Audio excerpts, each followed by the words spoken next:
Hi casting, my name is Natalie Clark. I'm 25 years old. I'm coming at you from Lake Oswego, Oregon, just outside of Portland. I'd like to willingly be stuck on an island in Fiji, please.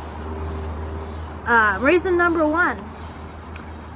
I am the type of person who will tell a joke and then proceed to laugh at said joke.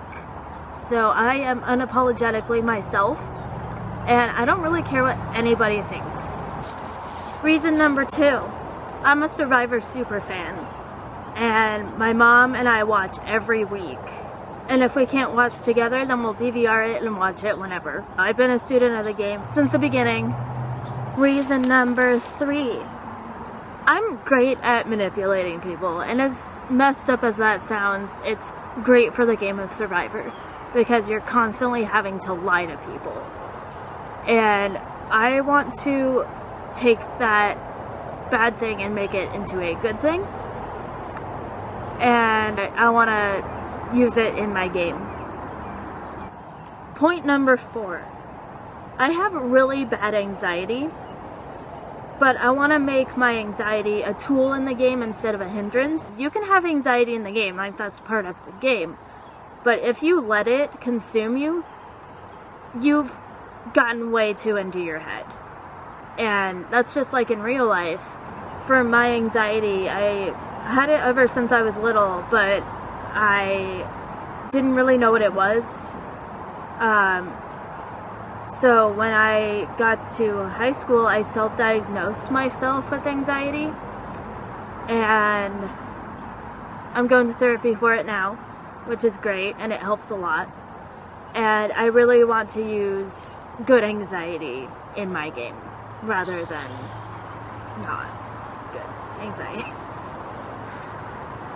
But I mean, anxiety can be a double-edged sword as well, because you can overthink. Reason number five, my work history.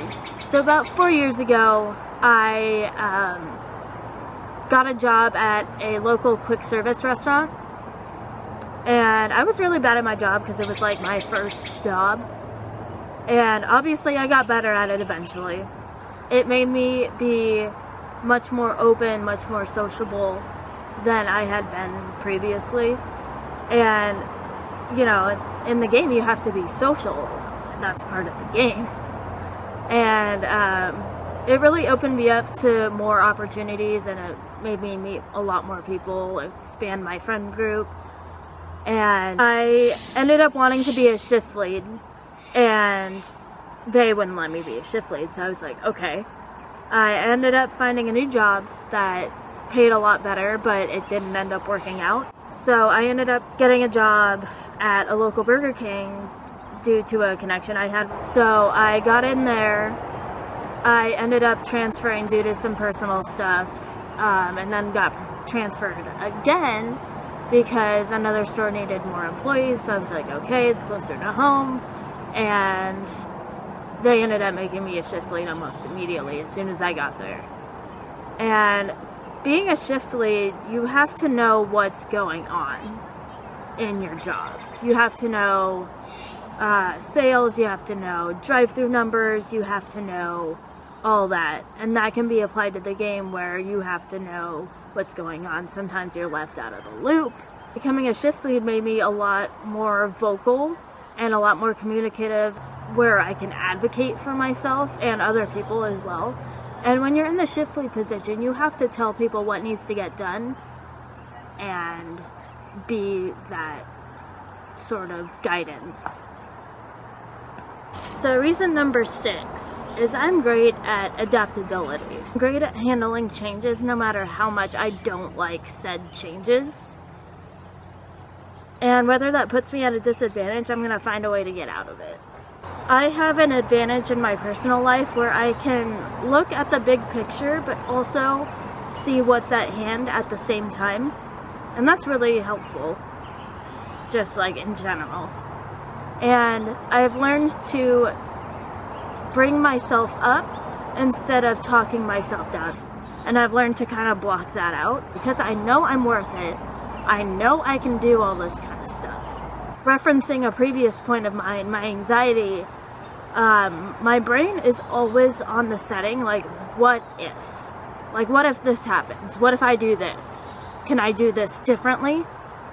That's where my brain is always at 24/7. I'm always willing to try different ways of doing things to, like, see what way is right for me. I'm not afraid of failure, and I'm great at multitasking.